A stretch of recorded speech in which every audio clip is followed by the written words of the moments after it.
When it comes to developing your personal brand and business, it's really hard to rival the success of our next guest. He is a self-taught wine guru who turned his day job at the family wine store in New Jersey into a social media success story. His straight-talking wine descriptions and his online videos have gained him huge recognition. Let's take a look. Super duper califragilistic color, so we respect them on that. There's a little too much oak, and you know, when he comes out, it gets a little scary. The oak monster is present in this wine. The best thing I can tell you, and this is popping in my mind, this kind of smells like empty, steamed clams shells. A little bit of nutmeg, pickle juice, eggnog, broccoli, and cabbage. Give me some Brussels sprouts. Getting a little bit of that Mr. Bubbles bath soap that I talk about sometimes. Asparagus pea, Campbell's tomato soup with some oak monster. And it's really cool. It's just like, it's a little Skittles. And Skittles are back in the house. Should we throw a cork for this? Well, joining us today to talk about the world of wine is Gary Vaynerchuk. Gary, welcome. Thanks for being here. Thanks for having me. It looks like you're having a lot of fun. You know, it's wine. It's hard to not have fun. So you began this whole daily video blog, Wine Library TV, which has really turned you into a big deal in the internet world. On Twitter, I understand you have about 300,000 followers hanging on your every tweet. Take that, Colbert. Yeah. How did this all get started for you? You know, I'm usually early to market with things. I launched WineLibrary.com, the retail part of my business, in 1997. It's very obvious to me when there's social movements, and so when I started seeing the web changing in late '05 and becoming more about social interaction, I decided that I needed to be a part of that, and the way I thought that could happen is by adding content, and the thing I knew the most about was wine, and so that's what I started doing. Were you surprised at the success of Wine Library TV? Did you ever think it would turn into this huge popular show? I hate this question because I'm awfully ambitious and pretty darn confident. I was pretty positive that I was going to hustle and work hard enough, and I knew how to use the tools to build up brand equity. So I was pretty bullish on it. Okay, you're a smart fellow then, huh? And lucky. Listen, you've got to be at the right place at the right time. I mean, you know, having great parents didn't hurt. I mean, you know, but it definitely felt right to me from the day I started. Yeah, I do believe that, you know, it's all about timing. And of course, this huge following in the internet world and your expertise with social media has led to this lucrative business book deal with HarperCollins. And it's one of the biggest deals, I understand, they've ever made. A 7-figure, 10-book deal. Now, you must be excited about that one.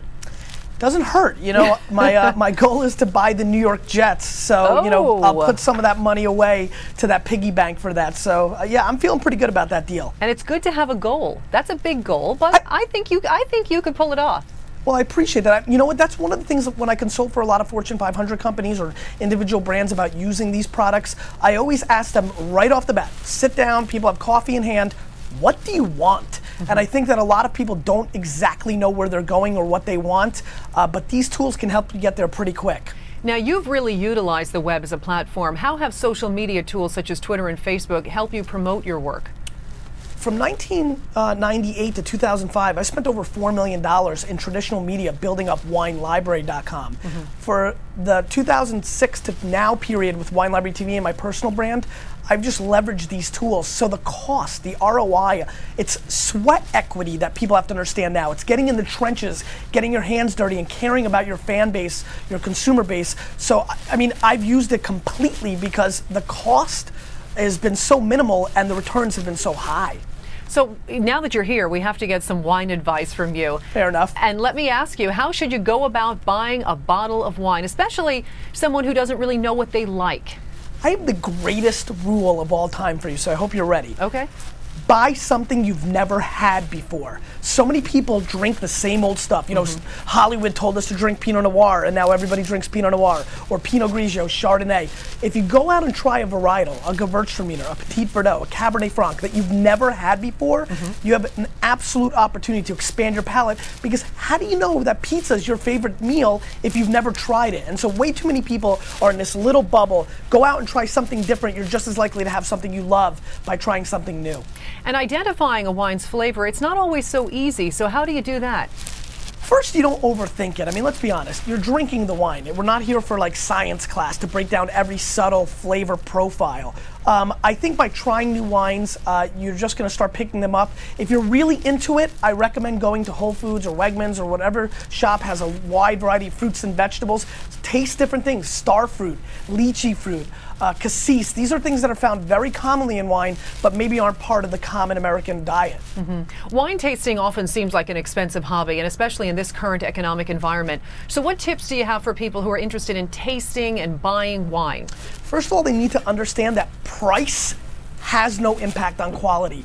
As a matter of fact, I think there are so many world-class wines between $10 and $20 a bottle that it's staggering. Portugal, you want a quick little tip? Portugal is on fire. $8 to $15 a bottle, wines from the Douro, just amazing quality. And so I just need people to understand, if you're spending $12 to $25 for a bottle of wine, you're gonna get something kick butt. I agree. Absolutely. And I'm not a huge wine person. Now, you talked about the Jets, so I want to go back and talk a little bit more about the Jets since I have you here. Last weekend was the NFL draft, and I know you're a huge Jets fan. And thanks to ESPN, you weren't very happy with their choice to trade up to get Matt Sanchez. Why don't you think it's good for the Jets, and how did you end up on camera? Oh man, I see the clip right now. All right, let's start with this. People need to understand, at that point, the Jets moved from 17 to 5. I'm actually very bullish on Mark. I'm happy we have Mark. But at the time, when Mr. Godell announced the trade, announced the pick, the Jets moved up so much in the draft, and I heard the Redskins were involved, and they always overpay, Mr. Schneider down there. So I thought the Jets paid the house, the farm. There I am. I thought we traded a number 1, a number 2, a number 3, and a number 1. When I found out that we traded a 1 and a 2 and a couple of journeymen, I got really excited, except, you know, ESPN was nowhere to be found to get my new reaction. So I've been branded negatively. Mark, if you're watching, I'm very happy you're here. I just thought at the time that we might have paid an absolute fortune to move up that much. All right, so you're a huge Jets fan. So is my husband, by the way. Nice. Love him. All right, Gary, it was a lot of fun talking to you today. Thanks for having me. All right. And good luck, of course, with that big book deal. Thanks. We'll be keeping an eye on you for sure. To watch Gary's videos or just to get some wine advice, you can check out GaryVaynerchuk.com. That's all we have for this edition of Now You Know. I'm Jackie Hyland in New York. Thanks so much for watching. ABC News Now. Good to know.